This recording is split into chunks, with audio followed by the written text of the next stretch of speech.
जैसा कि आप सभी जानते हैं कि भगवान शिव ने धरती पर 12 स्थानों पर अपने भक्तों को दिव्य दर्शन दिए। ये 12 स्थान भगवान शिव के 12 ज्योतिर्लिंगों के नाम से प्रसिद्ध हैं। हिंदू धर्म के ग्रंथों के अनुसार इन 12 ज्योतिर्लिंगों का दर्शन किए बिना मनुष्य का आध्यात्मिक जीवन पूर्ण नहीं हो सकता। आज के इस वीडियो में हम आपको भगवान शिव के 12 ज्योतिर्लिंगों की कथाएं बताने जा रहे हैं, जिनके बारे में अधिकांश लोग नहीं जानते हैं, जबकि इनका वर्णन शिव पुराण में बड़े विस्तार से किया गया है। तो नमस्कार दोस्तों, मैं रवि आपका मेरे चैनल रवि वर्ल्ड ट्यूब में स्वागत करता हूं। तो चलिए भगवान शिव के 12 ज्योतिर्लिंगों के बारे में विस्तार से जानते हैं और इनकी दिव्यता का अनुभव करते हैं। गुजरात प्रांत के काठियावाड़ क्षेत्र में समुद्र के किनारे सोमनाथ नामक विश्व प्रसिद्ध मंदिर में यह ज्योतिर्लिंग स्थापित है। पहले यह क्षेत्र प्रभास क्षेत्र के नाम से जाना जाता था। यहीं भगवान श्री कृष्ण ने जरा नामक व्याध के बाण को निमित्त बनाकर अपनी लीला का संवरण किया था। यहाँ के ज्योतिर्लिंग की कथा का पुराणों में इस प्रकार से वर्णन है। दक्ष प्रजापति की 27 कन्याएं थीं। उन सभी का विवाह चंद्रदेव के साथ हुआ था, किंतु चंद्रमा का समस्त अनुराग व प्रेम उनमें से केवल रोहिणी के प्रति ही रहता था। उनके इस कृत्य से दक्ष प्रजापति की अन्य कन्याएं बहुत अप्रसन्न रहती थीं। उन्होंने अपनी यह व्यथा कथा अपने पिता को सुनाई। दक्ष प्रजापति ने इसके लिए चंद्रदेव को अनेक प्रकार से समझाया, किंतु रोहिणी के वशीभूत उनके हृदय में इसका कोई प्रभाव नहीं पड़ा। अंततः दक्ष ने क्रुद्ध होकर उन्हें क्षयग्रस्त हो जाने का शाप दे दिया। इस शाप के कारण चंद्रदेव तत्काल क्षयग्रस्त हो गए। उनके क्षयग्रस्त होते ही पृथ्वी पर सुधा शीतलता वर्षण का उनका सारा कार्य रुक गया। चारों ओर त्राही त्राही मच गई। चंद्रमा भी बहुत दुखी और चिंतित थे। उनकी प्रार्थना सुनकर इंद्रादि देवता तथा वशिष्ठ आदि ऋषिगण उनके उद्धार के लिए पितामह ब्रह्मा जी के पास गए। सारी बातों को सुनकर ब्रह्मा जी ने कहा, चंद्रमा, अपने शाप विमोचन के लिए अन्य देवों के साथ पवित्र प्रभास क्षेत्र में जाकर मृत्युंजय भगवान शिव की आराधना करें। उनकी कृपा से अवश्य ही इनका शाप नष्ट हो जाएगा और ये रोगमुक्त हो जाएंगे। उनके कथनानुसार चंद्रदेव ने मृत्युंजय भगवान की आराधना का सारा कार्य पूरा किया। उन्होंने घोर तपस्या करते हुए 10 करोड़ बार मृत्युंजय मंत्र का जप किया।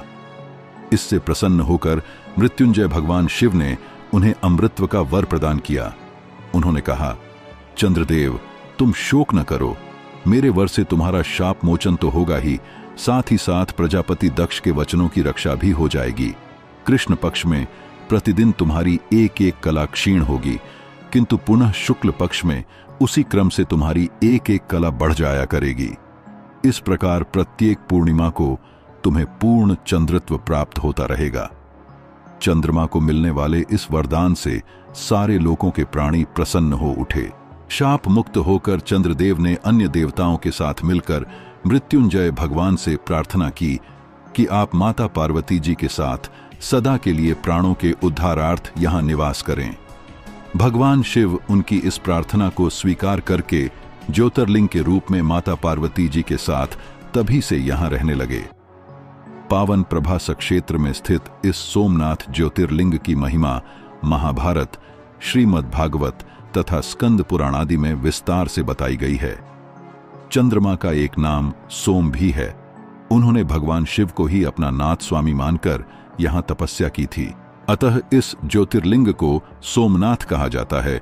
इसके दर्शन, पूजन, आराधना से भक्तों के जन्म जन्मांतर के सारे पाप और दुष्कृत्य विनष्ट हो जाते हैं। वे भगवान शिव और माता पार्वती की अक्षय कृपा का पात्र बन जाते हैं। मोक्ष का मार्ग उनके लिए सहज ही सुलभ हो जाता है। उनके लौकिक पारलौकिक सारे कृत्य स्वयमेव सफल हो जाते हैं। सोमनाथ की संपूर्ण इतिहास एवं अन्य जानकारी के लिए आप मेरे चैनल पर इसकी डिटेल्ड वीडियो भी देख सकते हैं। आंध्र प्रदेश में कृष्णा नदी के तट पर दक्षिण का कैलाश कहे जाने वाले श्री शैल पर्वत पर श्री मल्लिकार्जुन ज्योतिर्लिंग स्थित है।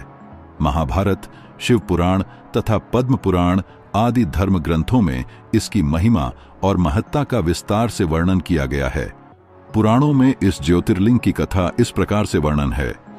एक समय की बात है, भगवान शंकर जी के दोनों पुत्र श्री गणेश और श्री कार्तिकेय स्वामी विवाह के लिए परस्पर झगड़ने लगे।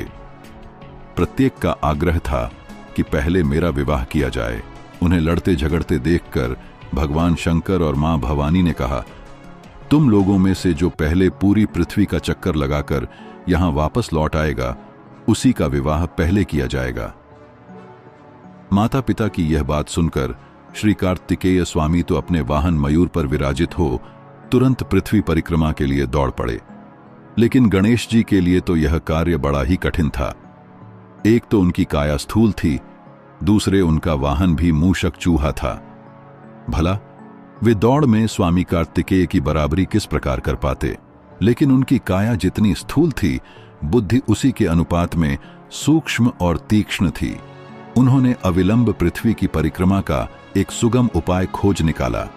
सामने बैठे माता पिता का पूजन करने के पश्चात उनकी 7 परिक्रमा कर उन्होंने पृथ्वी परिक्रमा का कार्य पूरा कर लिया। पूरी पृथ्वी का चक्कर लगाकर स्वामी कार्तिकेय जब तक लौटे, तब तक गणेश जी का रिद्धि और सिद्धि नाम वाली 2 कन्याओं के साथ विवाह हो चुका था और उन्हें क्षेम तथा लाभ नामक 2 पुत्र भी प्राप्त हो चुके थे।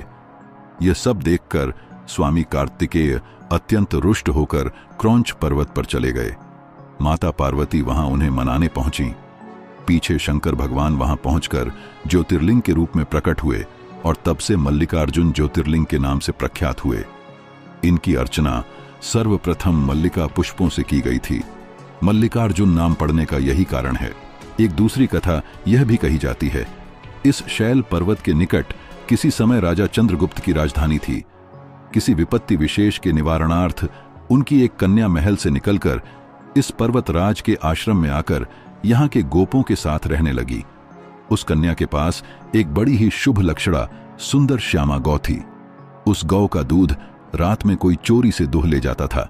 एक दिन संयोगवश उस राजकन्या ने चोर को दूध दुहते देख लिया और क्रुद्ध होकर उस चोर की ओर दौड़ी। किंतु गौ के पास पहुंचकर उसने देखा कि वहां शिवलिंग के अतिरिक्त और कुछ नहीं है। राजकुमारी ने कुछ समय पश्चात उस शिवलिंग पर एक विशाल मंदिर का निर्माण कराया और यही शिवलिंग मल्लिकार्जुन के नाम से बहुत प्रसिद्ध हुआ। शिवरात्रि के पर्व पर यहां बहुत बड़ा मेला लगता है। इस मल्लिकार्जुन शिवलिंग का दर्शन पूजन एवं अर्चन करने वाले भक्तों की सभी सात्विक मनोकामनाएं पूर्ण हो जाती हैं। उनकी भगवान शिव के चरणों में स्थिर प्रीति हो जाती है तथा वे दैहिक, दैविक एवं भौतिक सभी प्रकार की बाधाओं से वे मुक्त हो जाते हैं। यह परम पवित्र ज्योतिर्लिंग मध्य प्रदेश के उज्जैन नगर में है। क्षिप्रा नदी के तट पर स्थित उज्जैन प्राचीन काल में उज्जैनी के नाम से विख्यात था। इसे अवंतिकापुरी भी कहते थे। यह भारत की परम पवित्र सप्तपुरियों में से एक है। महाभारत, शिव पुराण एवं स्कंद पुराण में महाकाल ज्योतिर्लिंग की महिमा का पूरे विस्तार के साथ वर्णन किया गया है। यह मंदिर भगवान शिव के महाकाल रूप को समर्पित है, जो काल और मृत्यु के परे माने जाते हैं। मंदिर का धार्मिक, ऐतिहासिक और सांस्कृतिक महत्व बहुत ही अद्वितीय है। प्राचीन काल में राजा चंद्रसेन शिव के बहुत बड़े उपासक माने जाते थे। एक दिन राजा के मुख से मंत्रों का जाप सुन एक किसान का बेटा भी उनके साथ पूजा करने गया, लेकिन सिपाहियों ने उसे दूर भेज दिया। वो जंगल के पास जाकर पूजा करने लगा और वहां उसे एहसास हुआ कि दुश्मन राजा उज्जैन पर आक्रमण करने जा रहे हैं और उसने प्रार्थना के दौरान ही ये बात पुजारी को बता दी। ये खबर आग की तरह फैल गई और उस समय विरोधी राक्षस दूषण का साथ लेकर उज्जैन पर आक्रमण कर रहे थे। दूषण को भगवान ब्रह्मा का वरदान प्राप्त था कि वो दिखाई नहीं देगा। उस वक्त पूरी प्रजा ही भगवान शिव की आराधना में व्यस्त हो गई और अपने भक्तों की ऐसी पुकार सुनकर महाकाल प्रकट हुए। महाकाल ने दूषण का वध किया और उसकी राख से ही अपना श्रृंगार किया। उसके बाद वो यहीं विराजमान हो गए। वहीं एक अन्य कथा के अनुसार प्राचीन काल में उज्जैनी में राजा चंद्रसेन राज्य करते थे। वह परम शिव भक्त थे। एक दिन श्रीकर नामक एक 5 वर्ष का गोप बालक अपनी मां के साथ उधर से गुजर रहा था। राजा का शिव पूजन देखकर उसे बहुत विस्मय और कौतूहल हुआ। वह स्वयं उसी प्रकार की सामग्रियों से शिव पूजन करने के लिए लालायित हो उठा। सामग्री का साधन न जुट पाने पर लौटते समय उसने रास्ते से एक पत्थर का टुकड़ा उठा लिया। घर आकर उसी पत्थर को शिव रूप में स्थापित कर पुष्प, चंदन आदि से परम श्रद्धा पूर्वक उसकी पूजा करने लगा। माता भोजन करने के लिए बुलाने आई, किंतु वह पूजा छोड़कर उठने के लिए किसी भी प्रकार तैयार नहीं हुआ। अंत में माता ने झल्लाकर पत्थर का वह टुकड़ा उठाकर दूर फेंक दिया। इससे बहुत ही दुखी होकर वह बालक जोर जोर से भगवान शिव को पुकारता हुआ रोने लगा। रोते रोते अंत में बेहोश होकर वह वहीं गिर पड़ा। बालक की अपने प्रति यह भक्ति और प्रेम देख भोलेनाथ भगवान शिव अत्यंत प्रसन्न हो गए। बालक ने जैसे ही होश में आकर अपने नेत्र खोले तो उसने देखा कि उसके सामने एक बहुत ही भव्य और अति विशाल स्वर्ण और रत्नों से बना हुआ मंदिर खड़ा है और उस मंदिर के अंदर एक बहुत ही प्रकाशपूर्ण, भास्वर, तेजस्वी ज्योतिर्लिंग विद्यमान है। वह बच्चा प्रसन्नता और आनंद से विभोर होकर भगवान शिव की स्तुति करने लगा। उसके माता को जब यह समाचार मिला तो दौड़कर उसने अपने प्यारे लाल को गले से लगा लिया और पीछे पीछे राजा चंद्रसेन ने भी वहां पहुंचकर उस बच्चे की भक्ति और सिद्धि की बड़ी सराहना की। धीरे धीरे वहां बड़ी भीड़ जुट गई। इतने में उस स्थान पर हनुमान जी प्रकट हो गए। उन्होंने कहा, मनुष्यों, भगवान शंकर शीघ्र फल देने वाले देवताओं में सर्वप्रथम हैं। इस बालक की भक्ति से प्रसन्न होकर उन्होंने इसे ऐसा फल प्रदान किया है जो बड़े बड़े ऋषि मुनि करोड़ों जन्मों की तपस्या से भी प्राप्त नहीं कर पाते। इस गोप बालक की 8वीं पीढ़ी में धर्मात्मा नंद गोप का जन्म होगा। द्वापर युग में भगवान विष्णु कृष्णावतार लेकर उनके वहां तरह तरह की लीलाएं करेंगे। हनुमान जी इतना कहकर अंतर्धान हो गए। उस स्थान पर नियम से भगवान शिव की आराधना करते हुए अंत में श्रीकर गोप और राजा चंद्रसेन शिवधाम को चले गए। यह ज्योतिर्लिंग मध्य प्रदेश में पवित्र नर्मदा नदी के तट पर स्थित है। इस स्थान पर नर्मदा के 2 धाराओं में विभक्त हो जाने से बीच में एक टापू सा बन गया है। इस टापू को मानधाता पर्वत या शिवपुरी कहते हैं। नदी की एक धारा इस पर्वत के उत्तर और दूसरी दक्षिण होकर बहती है। दक्षिण वाली धारा ही मुख्य धारा मानी जाती है। इसी मानधाता पर्वत पर श्री ओंकारेश्वर ज्योतिर्लिंग का मंदिर स्थित है। पूर्व काल में महाराज मानधाता ने इसी पर्वत पर अपनी तपस्या से भगवान शिव को प्रसन्न किया था। इसी से इस पर्वत को मानधाता पर्वत कहा जाने लगा। इस ज्योतिर्लिंग मंदिर के भीतर 2 कोठरियों से होकर जाना पड़ता है। भीतर अंधेरा रहने के कारण यहां निरंतर प्रकाश जलता रहता है। ओंकारेश्वर लिंग मनुष्य निर्मित नहीं है, स्वयं प्रकृति ने इसका निर्माण किया है। इसके चारों ओर हमेशा जल भरा रहता है। संपूर्ण मानधाता पर्वत ही भगवान शिव का रूप माना जाता है। इसी कारण इसे शिवपुरी भी कहते हैं। लोग भक्तिपूर्वक इसकी परिक्रमा करते हैं। कार्तिकी पूर्णिमा के दिन यहां बहुत भारी मेला लगता है। यहां लोग भगवान शिव जी को चने की दाल चढ़ाते हैं। रात्रि की शिव आरती का कार्यक्रम बड़ी भव्यता के साथ होता है। तीर्थयात्रियों को इसके दर्शन अवश्य करने चाहिए। इस ओंकारेश्वर ज्योतिर्लिंग के 2 स्वरूप हैं। एक को ममलेश्वर के नाम से जाना जाता है। यह नर्मदा के दक्षिण तट पर ओंकारेश्वर से थोड़ी दूर हटकर है। पृथक होते हुए भी दोनों की गणना एक ही में की जाती है।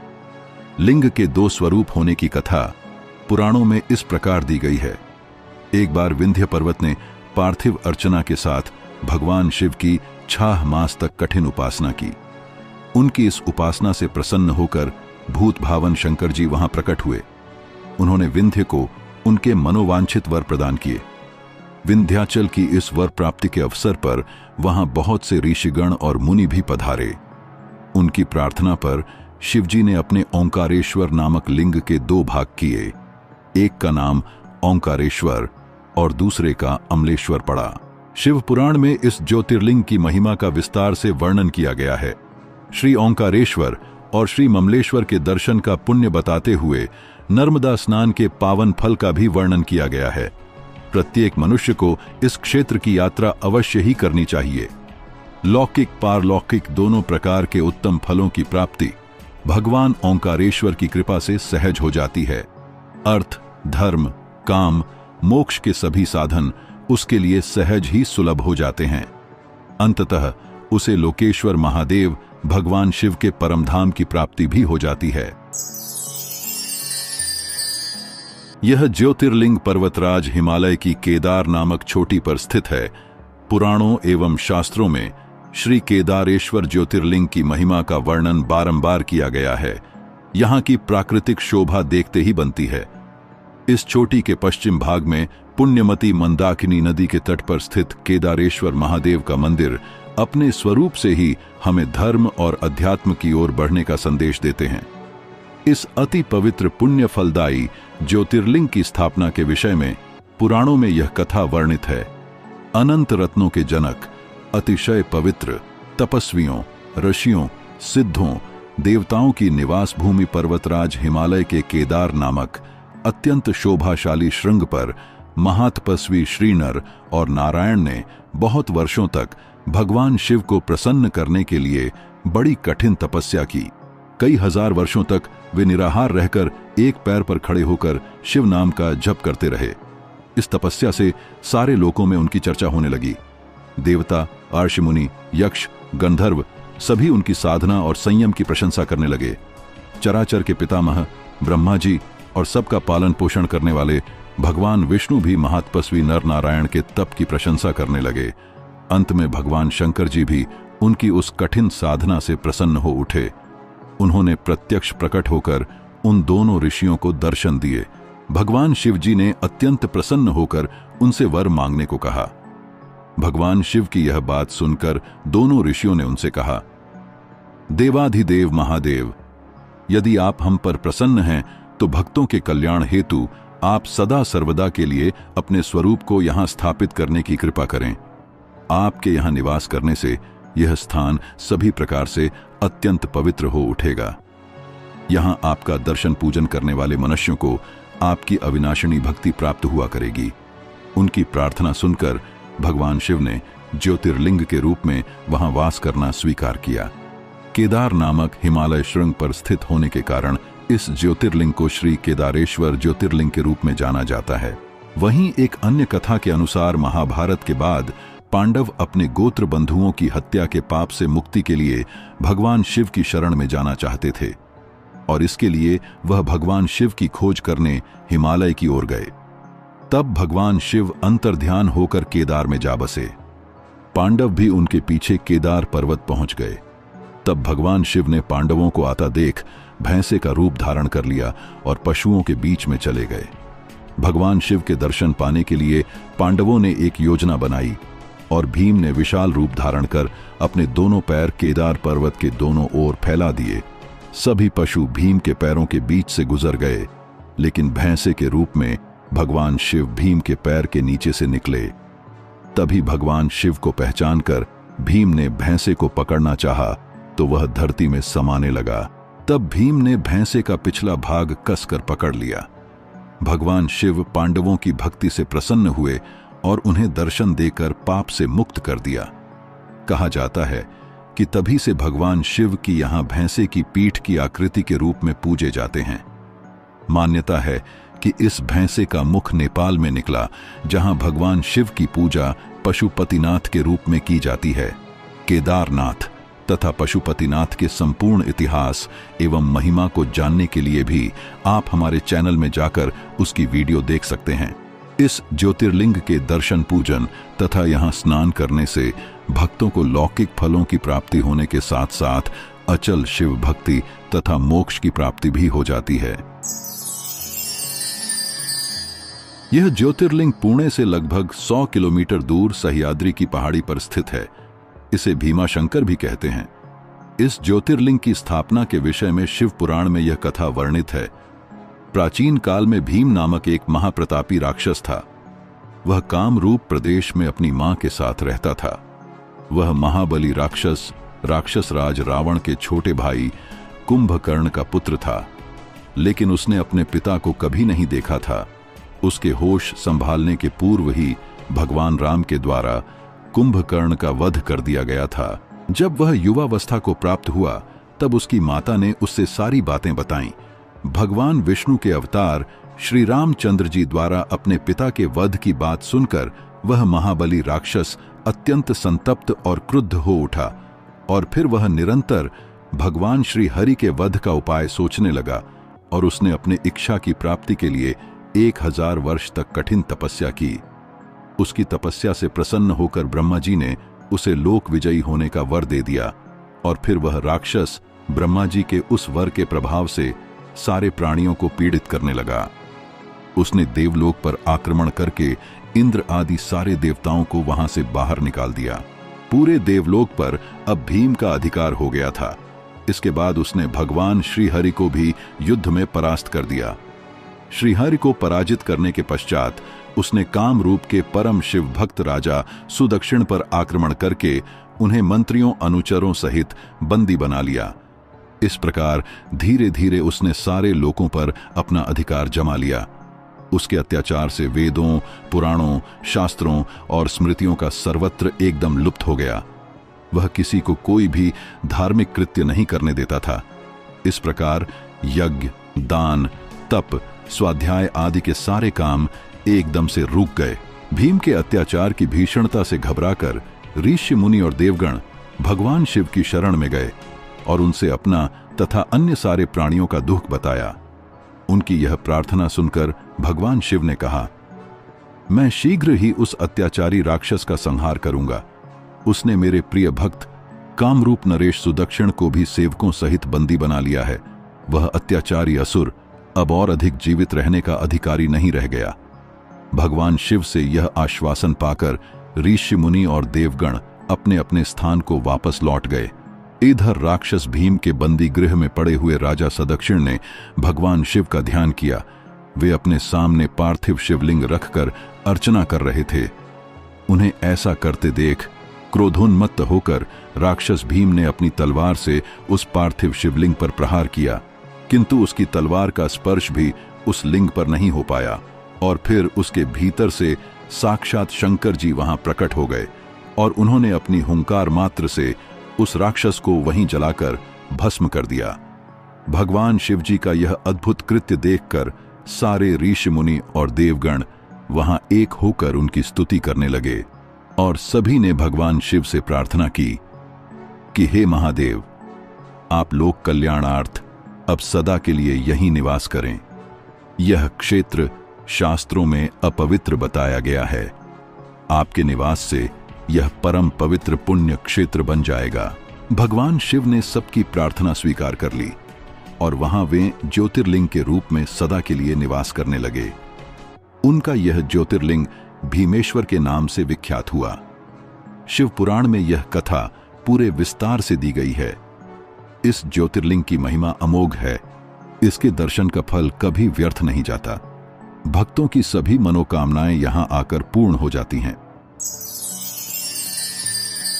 यह ज्योतिर्लिंग उत्तर भारत की प्रसिद्ध नगरी काशी में स्थित है। इस नगरी का प्रलय काल में भी लोप नहीं होता। उस समय भगवान अपनी वासभूमि इस पवित्र नगरी को अपने त्रिशूल पर धारण कर लेते हैं और सृष्टि काल आने पर पुनः यथास्थान रख देते हैं। सृष्टि की आदि स्थली भी इसी नगरी को बताया जाता है। भगवान विष्णु ने इसी स्थान पर सृष्टि कामना से तपस्या करके भगवान शंकर जी को प्रसन्न किया था। अगस्त्य मुनि ने भी इसी स्थान पर अपनी तपस्या द्वारा भगवान शिव को संतुष्ट किया था। इस पवित्र नगरी की महिमा ऐसी है कि यहाँ जो भी प्राणी अपने प्राण त्याग करता है उसे मोक्ष की प्राप्ति होती है। भगवान शंकर उसके कान में तारक मंत्र का उपदेश करते हैं। इस मंत्र के प्रभाव से पापी से पापी प्राणी भी सहज ही भवसागर की बाधाओं से पार हो जाते हैं।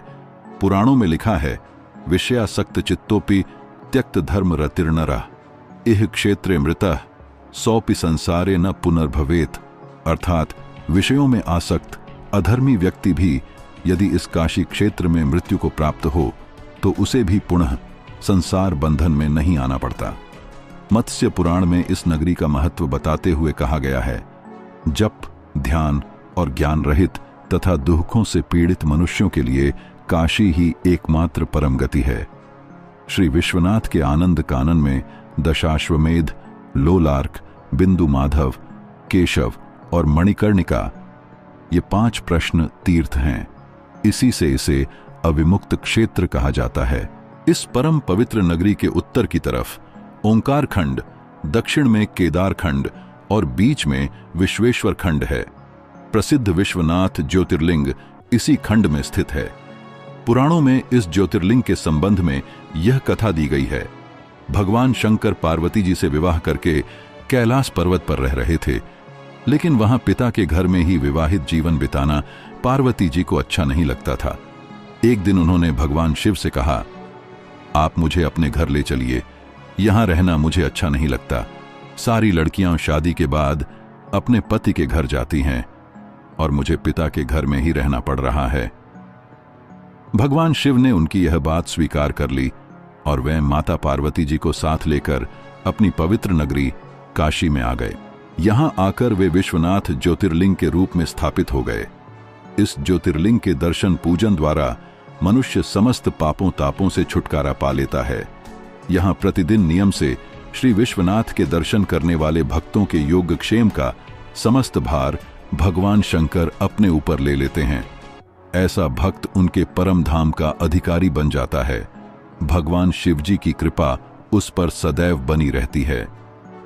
काशी धाम की संपूर्ण इतिहास एवं चमत्कारों को जानने के लिए आप हमारे चैनल पर जाकर इसकी डिटेल्ड वीडियो देख सकते हैं। यह ज्योतिर्लिंग महाराष्ट्र प्रांत में नासिक से 30 किलोमीटर दूर पश्चिम में स्थित है। इस ज्योतिर्लिंग की स्थापना के विषय में शिव पुराण में यह कथा वर्णित है। एक बार महर्षि गौतम के तपोवन में रहने वाले ब्राह्मणों की पत्नियां किसी बात पर उनकी पत्नी अहिल्या से नाराज हो गईं। उन्होंने अपने पतियों को ऋषि गौतम का अपकार करने के लिए प्रेरित किया। उन ब्राह्मणों ने इसके निमित्त भगवान श्री गणेश जी की आराधना की। उनकी आराधना से प्रसन्न हो गणेश जी ने प्रकट होकर उनसे वर मांगने को कहा। उन ब्राह्मणों ने कहा, हे प्रभु, यदि आप हम पर प्रसन्न हैं तो किसी प्रकार ऋषि गौतम को इस आश्रम से बाहर निकाल दें। उनकी यह बात सुनकर गणेश जी ने उन्हें ऐसा वर न मांगने के लिए समझाया, किंतु वे अपने आग्रह पर अटल रहे। अंततः गणेश जी को विवश होकर उनकी बात माननी पड़ी और अपने भक्तों का मन रखने के लिए वे एक दुर्बल गाय का स्वरूप धारण करके ऋषि गौतम के खेत में जाकर चरने लगे।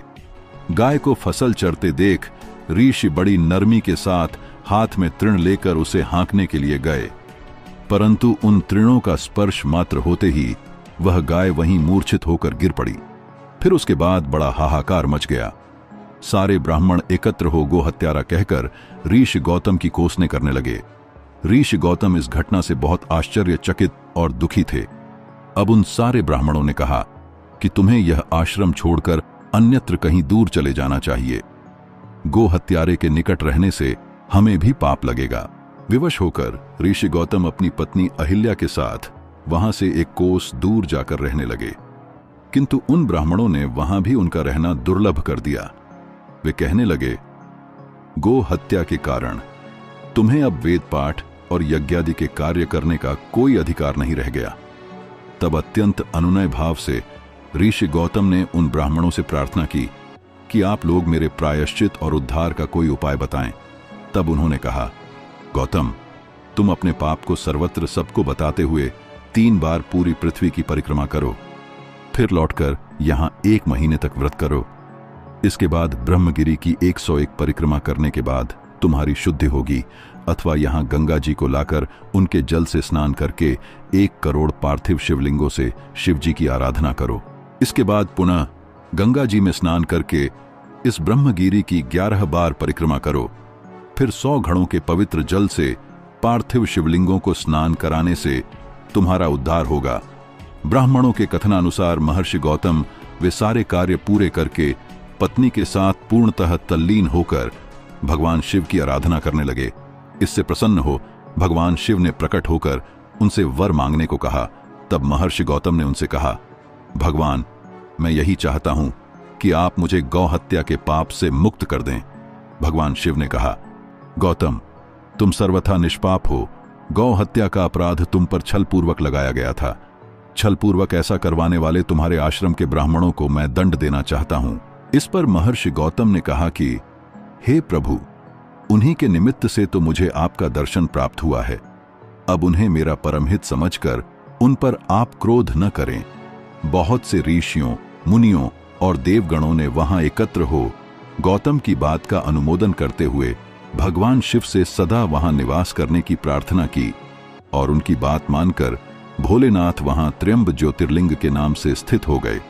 गौतम जी द्वारा लाई गई गंगा जी भी वहां पास में गोदावरी नाम से प्रवाहित होने लगी। यह ज्योतिर्लिंग समस्त पुण्यों को प्रदान करने वाला है। यह ज्योतिर्लिंग झारखंड प्रांत के देवघर जिले में स्थित है। शास्त्र और लोक दोनों में इसकी बड़ी प्रसिद्धि है। इसकी स्थापना के विषय में यह कथा कही जाती है। एक बार राक्षस राज रावण ने हिमालय पर जाकर भगवान शिव का दर्शन प्राप्त करने के लिए बड़ी घोर तपस्या की। भगवान शिव के दर्शन न देने पर रावण ने एक एक करके अपने सिर काटकर शिवलिंग पर चढ़ाना शुरू किया। इस प्रकार उसने अपने 9 सिर वहां काटकर चढ़ा दिए। जब वह अपना 10वां और अंतिम सिर काटकर चढ़ाने के लिए उद्यत हुआ, तब भगवान शिव अति प्रसन्न और संतुष्ट होकर उसके समक्ष प्रकट हो गए। शीश काटने को उद्यत रावण का हाथ पकड़कर उन्होंने उसे ऐसा करने से रोक दिया। उसके 9 सिर भी पहले की तरह जोड़ दिए और अत्यंत प्रसन्न होकर उससे वर मांगने को कहा। रावण ने वर के रूप में भगवान शिव को शिवलिंग के रूप में अपनी राजधानी लंका में ले जाने की अनुमति मांगी। भगवान शिव ने उसे यह वरदान तो दे दिया, लेकिन एक शर्त भी उसके साथ रख दी। उन्होंने कहा, तुम शिवलिंग ले जा सकते हो, किंतु यदि रास्ते में इसे कहीं रख दोगे तो यह वहीं अचल हो जाएगा, तुम फिर इसे उठा न सकोगे। रावण इस बात को स्वीकार कर उस शिवलिंग को उठाकर लंका के लिए चल पड़ा। चलते चलते एक जगह मार्ग में उसे लघु शंका करने की आवश्यकता महसूस हुई। वह उस शिवलिंग को एक अहीर के हाथ में थमाकर लघु शंका की निवृत्ति के लिए चल पड़ा। उस अहीर को शिवलिंग का भार बहुत अधिक लगा और वह उसे संभाल न सका, और विवश होकर उसने शिवलिंग को वहीं भूमि पर रख दिया। रावण जब लौट कर आया तब बहुत प्रयत्न करने के बाद भी उस शिवलिंग को किसी प्रकार भी उठा न सका। अंत में थककर उस पवित्र शिवलिंग पर अपने अंगूठे का निशान बनाकर उसे वहीं छोड़कर लंका को लौट गया। तत्पश्चात ब्रह्मा, विष्णु आदि देवताओं ने वहां आकर उस शिवलिंग का पूजन किया। इस प्रकार वहां उसकी प्रतिष्ठा कर वे लोग अपने अपने धाम को लौट गए। यही ज्योतिर्लिंग श्री वैद्यनाथ के नाम से जाना जाता है। यह वैद्यनाथ ज्योतिर्लिंग अनंत फलों को देने वाला है। यह 11 अंगुल ऊंचा है और इसके ऊपर अंगूठे के आकार का निशान है। कहा जाता है कि यह वही निशान है जिसे रावण ने अपने अंगूठे से बनाया था। यहाँ दूर दूर से तीर्थों का जल लाकर चढ़ाने का विधान है। रोग मुक्ति के लिए भी इस ज्योतिर्लिंग की महिमा बहुत प्रसिद्ध है। पुराणों में बताया गया है कि जो मनुष्य इस ज्योतिर्लिंग का दर्शन करता है उसे अपने समस्त पापों से छुटकारा मिल जाता है। उस पर भगवान शिव की कृपा सदा बनी रहती है। दैहिक, दैविक तथा भौतिक कष्ट उसके पास भूलकर भी नहीं आते। भगवान शंकर की कृपा से वह सारी बाधाओं, समस्त रोगों से छुटकारा पा जाता है और उसे परम शांतिदायक शिवधाम की प्राप्ति होती है। भगवान शिव का यह प्रसिद्ध ज्योतिर्लिंग गुजरात प्रांत के द्वारका से लगभग 17 मील की दूरी पर स्थित है। इस पवित्र ज्योतिर्लिंग के दर्शन की शास्त्रों में बड़ी महिमा बताई गई है। कहा गया है कि जो श्रद्धा पूर्वक इसकी उत्पत्ति और महात्म्य की कथा सुनता है वह सारे पापों से छुटकारा पाकर समस्त सुखों का भोग करता हुआ अंत में भगवान शिव के परम पवित्र दिव्य धाम को प्राप्त होता है। इस ज्योतिर्लिंग के संबंध में पुराणों में यह कथा वर्णित है। सुप्रिय नामक एक बड़ा धर्मात्मा और सदाचारी वैश्य था। वह भगवान शिव का अनन्य भक्त था और निरंतर उनकी आराधना, पूजन और ध्यान में तल्लीन रहता था। अपने सारे कार्य वह भगवान शिव को अर्पित करने के बाद ही करता था और सदा मन, वचन, कर्म से वह पूर्णतः शिवार्चन में ही तल्लीन रहता था। पर उसकी इस शिव भक्ति से दारुक नामक एक राक्षस बहुत क्रुद्ध रहता था। उसे भगवान शिव की यह पूजा किसी प्रकार भी अच्छी नहीं लगती थी। वह निरंतर इस बात का प्रयत्न किया करता था कि उस सुप्रिय की पूजा अर्चना में विघ्न पहुंचे। एक बार सुप्रिय नौका पर सवार होकर कहीं जा रहा था और तभी उस दुष्ट राक्षस दारुक ने यह उपयुक्त अवसर देखकर नौका पर आक्रमण कर दिया। उसने नौका में सवार सभी यात्रियों को पकड़कर अपनी राजधानी में ले जाकर कैद कर लिया। सुप्रिय कारागार में भी अपने नित्य नियम के अनुसार भगवान शिव की पूजा आराधना करने लगा एवं अन्य बंदी यात्रियों को भी वह शिव भक्ति की प्रेरणा देने लगा। दारुक ने जब अपने सेवकों से सुप्रिय के विषय में यह समाचार सुना तब वह अत्यंत क्रुद्ध होकर उस कारागार में आ पहुंचा। सुप्रिय उस समय भगवान शिव के चरणों में ध्यान लगाए हुए दोनों आंखें बंद किए बैठा था। उस राक्षस ने उसकी यह मुद्रा देखकर अत्यंत भीषण स्वर में उसे डांटते हुए कहा, अरे दुष्ट वैश्य, तू आंखें बंद कर इस समय यहां कौन से उपद्रव और षड्यंत्र करने की बातें सोच रहा है। उसके यह कहने पर भी धर्मात्मा शिव भक्त सुप्रिय की समाधि भंग नहीं हुई। अब तो वह दारुक राक्षस क्रोध से एकदम पागल हो उठा। उसने तत्काल अपने अनुचरों को सुप्रिय तथा अन्य सभी बंदियों को मार डालने का आदेश दे दिया। सुप्रिय उसके इस आदेश से जरा भी विचलित और भयभीत नहीं हुआ। वह एकाग्र मन से अपनी और अन्य बंदियों की मुक्ति के लिए भगवान शिव से प्रार्थना करने लगा। उसे यह पूर्ण विश्वास था कि मेरे आराध्य भगवान शिव जी इस विपत्ति से मुझे अवश्य ही छुटकारा दिलाएंगे।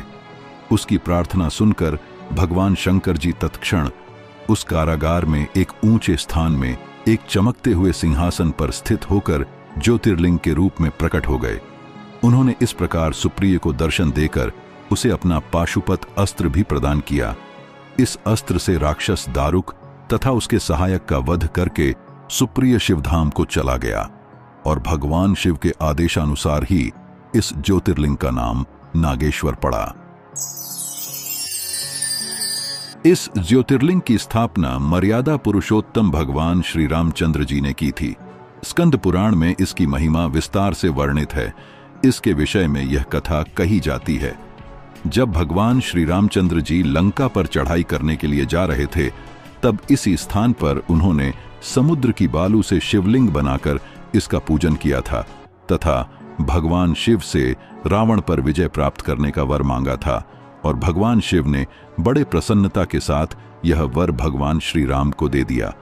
फिर भगवान शिव ने लोक कल्याणार्थ ज्योतिर्लिंग के रूप में वहां निवास करने की सबकी प्रार्थना भी स्वीकार कर ली। तभी से यह ज्योतिर्लिंग यहां विराजमान है। इस ज्योतिर्लिंग के विषय में एक दूसरी कथा इस प्रकार कही जाती है। जब भगवान श्री राम रावण का वध करके लौट रहे थे तब उन्होंने अपना पहला पड़ाव समुद्र के उस पार गंधमादन पर्वत पर डाला था। वहां बहुत से ऋषि और मुनिगण भगवान श्री राम दर्शन के लिए उनके पास आए। उन सभी का आदर सत्कार करते हुए भगवान राम ने उनसे कहा कि पुलस्त्य के वंशज रावण का वध करने के कारण मुझ पर ब्रह्महत्या का पाप लग गया है। आप लोग मुझे इससे निवृत्ति का कोई उपाय बताइए।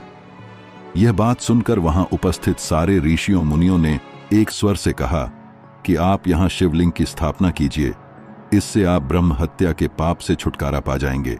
भगवान श्री राम ने उनकी यह बात स्वीकार कर हनुमान जी को कैलाश पर्वत जाकर वहां से शिवलिंग लाने का आदेश दिया।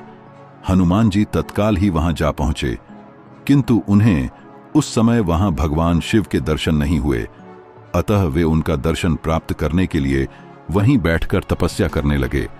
कुछ काल पश्चात शिव जी के दर्शन प्राप्त कर हनुमान जी शिवलिंग लेकर लौटे, किंतु तब तक शुभ मुहूर्त बीत जाने की आशंका से यहां सीता जी द्वारा लिंग की स्थापना का कार्य कराया जा चुका था। हनुमान जी को यह देखकर बहुत दुख हुआ। उन्होंने अपनी व्यथा भगवान श्री राम को सुनाई। भगवान ने पहले ही लिंग स्थापित कर दिया था, जिस कारण उन्होंने हनुमान जी को बताते हुए कहा कि यदि तुम चाहो तो इस लिंग को यहां से उखाड़कर हटा सकते हो। यह सुन हनुमान जी अत्यंत प्रसन्न होकर उस लिंग को उखाड़ने लगे, किंतु बहुत प्रयत्न करने पर भी वह टस से मस नहीं हुआ। अंत में उन्होंने उस शिवलिंग को अपनी पूंछ में लपेटकर उखाड़ने का प्रयत्न किया, फिर भी वह ज्यों का त्यों अडिग बना रहा। उलटे हनुमान जी ही धक्का खाकर एक कोस दूर मूर्छित होकर जा गिरे। उनके शरीर से रक्त बहने लगा। यह देखकर सभी लोग अत्यंत व्याकुल हो उठे। माता सीता जी के पुत्र से भी प्यारे अपने हनुमान के शरीर पर हाथ फेरती हुई विलाप करने लगीं। मूर्छा दूर होने पर हनुमान जी ने भगवान श्री राम को परम ब्रह्म के रूप में सामने देखा। भगवान ने उन्हें शंकर जी की महिमा बताकर उनका प्रबोध किया और हनुमान जी द्वारा लाए गए लिंग की स्थापना भी वहीं पास में करा दी। द्वादश ज्योतिर्लिंगों में यह अंतिम ज्योतिर्लिंग है।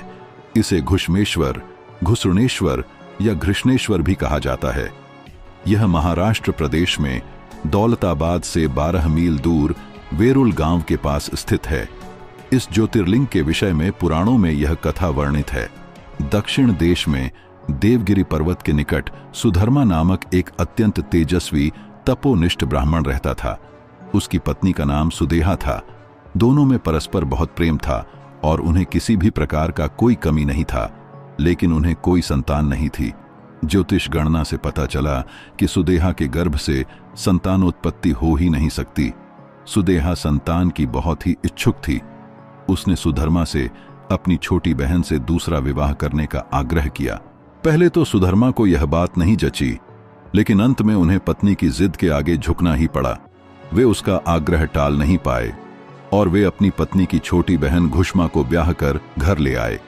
घुष्मा अत्यंत विनीत और सदाचारिणी स्त्री थी तथा वह भगवान शिव की अनन्य भक्त भी थी। वह प्रतिदिन 101 पार्थिव शिवलिंग बनाकर हृदय की सच्ची निष्ठा के साथ उनका पूजन करती थी। भगवान शिव जी की कृपा से थोड़े ही दिन बाद उसके गर्भ से अत्यंत सुंदर और स्वस्थ बालक ने जन्म लिया। बच्चे के जन्म से सुदेहा और घुष्मा दोनों के ही आनंद का पार न रहा। दोनों के दिन बड़े आराम से बीत रहे थे, लेकिन न जाने कैसे थोड़े ही दिनों बाद सुदेहा के मन में एक कुविचार ने जन्म ले लिया।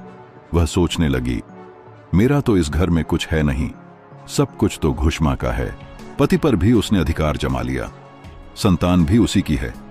यह कुविचार धीरे धीरे उसके मन में बढ़ने लगा। इधर घुष्मा का वह बालक भी बड़ा हो रहा था और धीरे धीरे वह जवान हो गया। उसका विवाह भी हो गया। अब तक सुधर्मा के मन का कुविचार रूपी अंकुर एक विशाल वृक्ष का रूप ले चुका था। अंततः एक दिन उसने घुष्मा के युवा पुत्र को रात में सोते समय मार डाला और उसके शव को ले जाकर उसने उसी तालाब में फेंक दिया जिसमें घुष्मा प्रतिदिन पार्थिव शिवलिंगों को फेंका करती थी। सुबह होते ही सबको इस बात का पता लगा और पूरे घर में कोहराम मच गया। सुधर्मा और उसकी पुत्रवधू दोनों सिर पीटकर फूट फूट कर रोने लगे, लेकिन घुष्मा नित्य की भांति भगवान शिव की आराधना में तल्लीन रही, जैसे कुछ हुआ ही ना हो। पूजा समाप्त करने के बाद वह पार्थिव शिवलिंगों को तालाब में छोड़ने के लिए चल पड़ी। जब वह तालाब से लौटने लगी, उसी समय उसका प्यारा लाल तालाब के भीतर से निकल बाहर आया और वह सदा की भांति आकर घुष्मा के चरणों पर गिर पड़ा, जैसे कहीं आसपास से ही घूम कर आ रहा हो। इसी समय भगवान शिव भी वहां प्रकट होकर घुष्मा से वर मांगने को कहने लगे। वह सुदेहा की घिनौनी करतूत से अत्यंत क्रुद्ध हो उठे थे और अपने त्रिशूल द्वारा उसका गला काटने को उद्यत दिखलाई दे रहे थे। घुष्मा ने हाथ जोड़ ढककर भगवान शिव से कहा, हे प्रभु, यदि आप मुझ पर प्रसन्न हैं तो मेरी उस अभागिन बहन को क्षमा कर दें। निश्चित ही उसने अत्यंत जघन्य पाप किया है, किंतु आपकी दया से मुझे मेरा पुत्र वापस मिल गया। अब आप उसे क्षमा करें। मेरी एक प्रार्थना और है, लोक कल्याण के लिए आप इस स्थान पर सर्वदा के लिए निवास करें। भगवान शिव ने उसकी ये दोनों बातें स्वीकार कर लीं और ज्योतिर्लिंग के रूप में प्रकट होकर वे वहीं निवास करने लगे। सती शिव भक्त घुष्मा के आराध्य होने के कारण वे यहाँ घुश्मेश्वर महादेव के नाम से विख्यात हुए। घुश्मेश्वर ज्योतिर्लिंग की महिमा पुराणों में बहुत विस्तार से वर्णित की गई है। उम्मीद है आपको वीडियो के माध्यम से कई सवालों के जवाब मिल गए होंगे और बहुत कुछ नया जानने को मिला होगा। अगर आपको हमारी वीडियो अच्छी लगी हो तो वीडियो को लाइक कर और लोगों तक भी शेयर कर दे। वहीं अगर आपने अभी तक चैनल सब्सक्राइब नहीं किया है तो चैनल को सब्सक्राइब कर हमें सपोर्ट करें। मिलते हैं अगले वीडियो में, तब तक के लिए हर हर महादेव।